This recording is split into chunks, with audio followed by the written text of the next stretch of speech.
Look at this. We can get 2 terrible legendaries for the price of 1.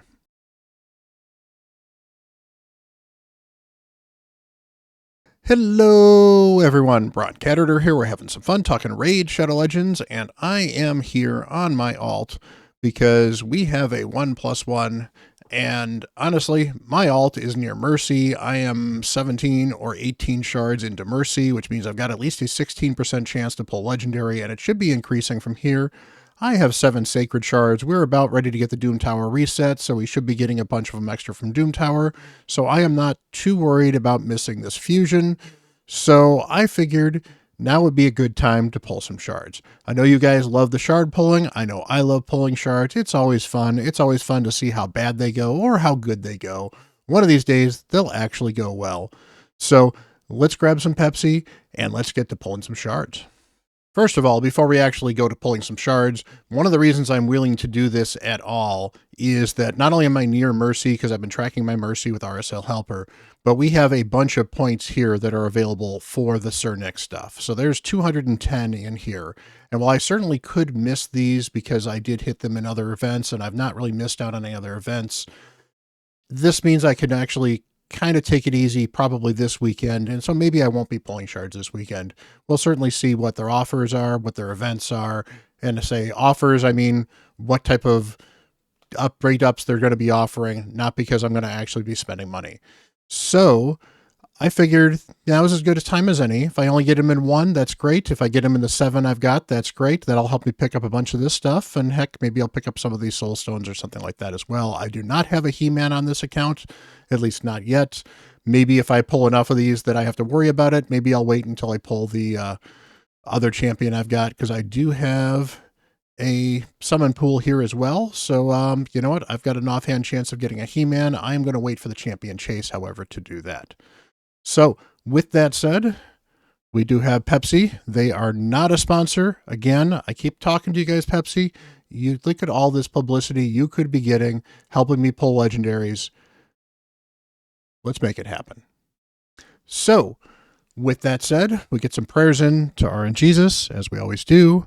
We've got Pepsi ready to go, and we are going to be summoning. So let's see a Lego Polarium. We'll get this done quickly. It could be a really, really, really short video. We can only hope. That is not going to be a short video. That is fine. Sepulchre Sentinel, actually pretty good for the Chimera now. Now she's got a block debuffs and increased defense on a 4-turn cooldown. Both of these skills are useful for the Chimera, both for keeping you alive, as well as there are some additional benefits to the trials with the increased defense as well. She got a decent passive that helps her occasionally block incoming damage. That could be very helpful as well.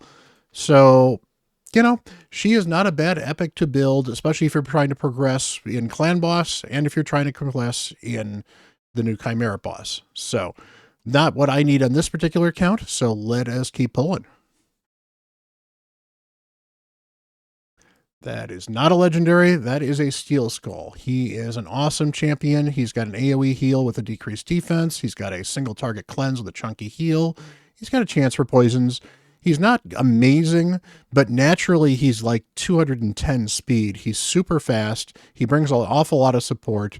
Very, very helpful in Citranos. Very helpful in Faction Wars.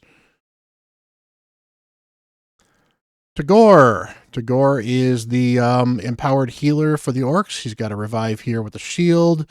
He's got increased speed. Very, very good champion. I need to probably build one on this account, so I should hold on to him.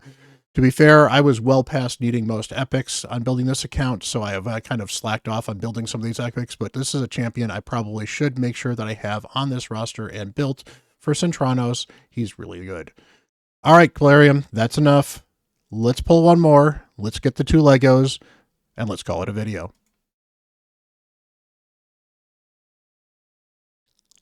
That's not a legendary. That is a Wuzgar. I mean, maybe. I know some people really like this dude. Heals allies. That doesn't suck, although it's not huge. It's based on his champion's max HP, so that could be okay. Got a counterattack, which means he's going to be healing a lot with the counterattack as well, so that's not too bad. And a reflect damage and a shield. Yeah. Destroy max HP when this champion heals themselves or an ally. Okay. So what he's actually probably used for a lot is in Fire Knight. So I suspect you probably could use him in Fire Knight hard because a 4-hit A1 is pretty huge. And the fact that he's got the counterattack means you can counterattack when the boss attacks and get 4 hits off to start with as well. So, that makes some sense. And then he's restoring the max HP on this skill as well. So that could be helpful for the Fire Knight, particularly Fire Knight hard. He's okay. I don't think he's an amazing champion, but he certainly could help you in Fire Knight, particularly for the higher stages or for some early entry into hard, but probably not a MVP in any stance of the word. There's the legendary. That is a King Garog. Oh, I think it's a dupe at least, so that could be good. Is this going to be good? We're going to get a Ghostborn. Well, these are 2 OGs. Now, Ghostborn is one of the OGs for speed runs because he has this irresistible decreased defense.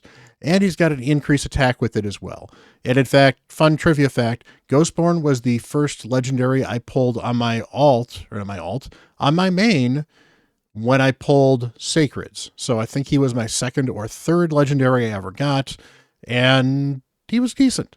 I used him for a while. He was very helpful for progression for a long time because this was easy to deal with. The biggest problem I had with him is when I had him early, I had trouble booking him. And when I eventually was able to book him, I got Lydia shortly afterwards. And then Lydia was just straight up better, doing everything I wanted to do for the most part.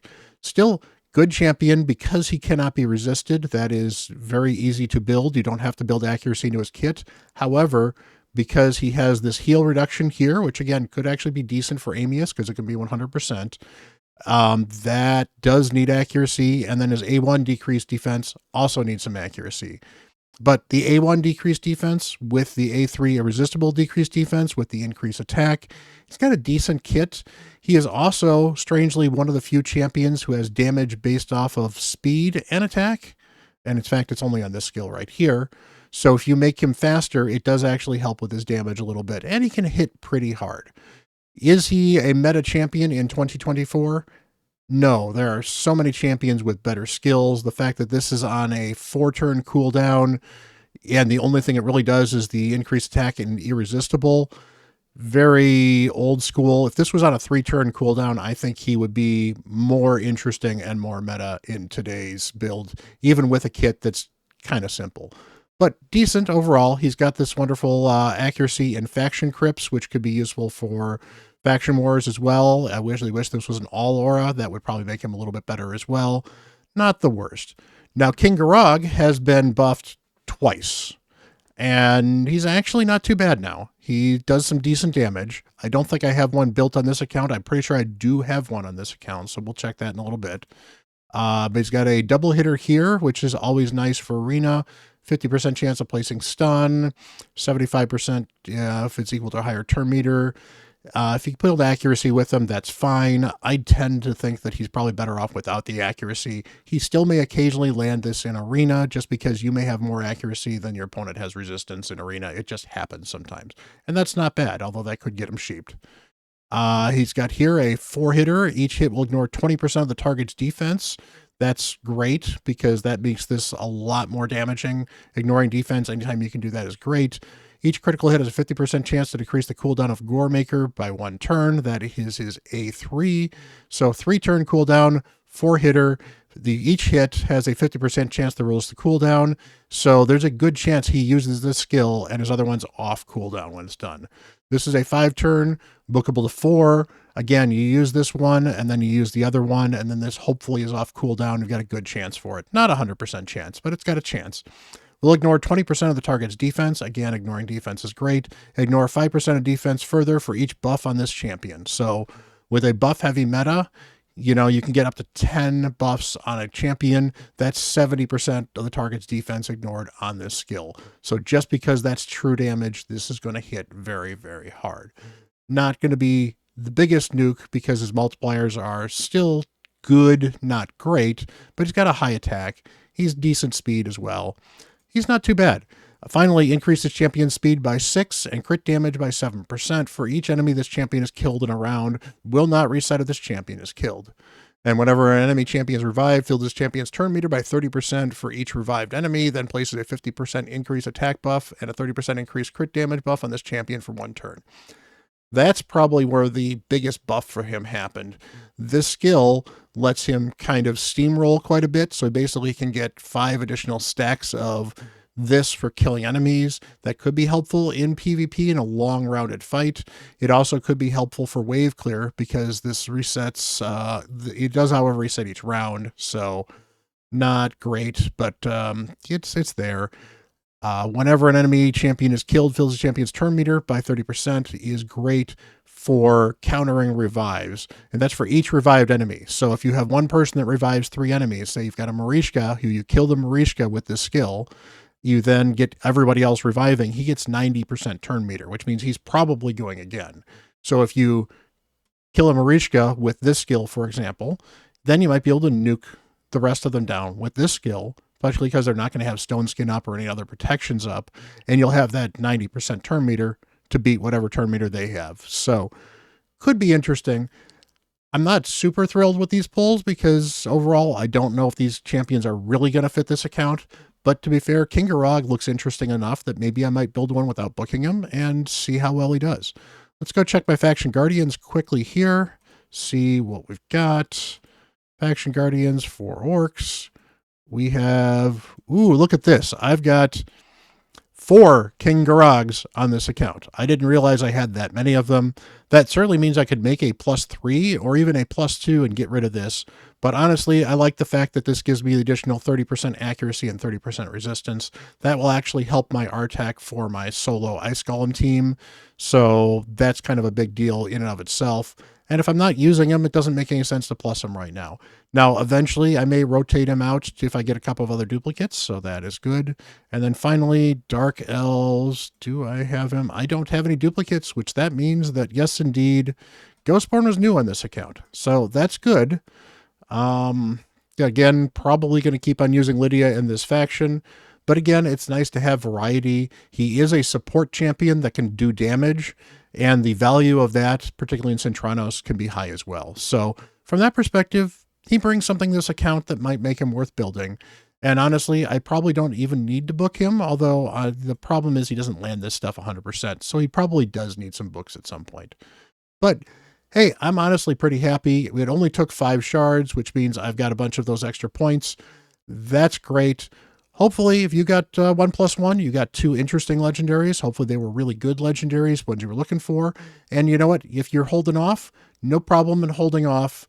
Sometimes saving shards is harder to do, but it's the right thing to do.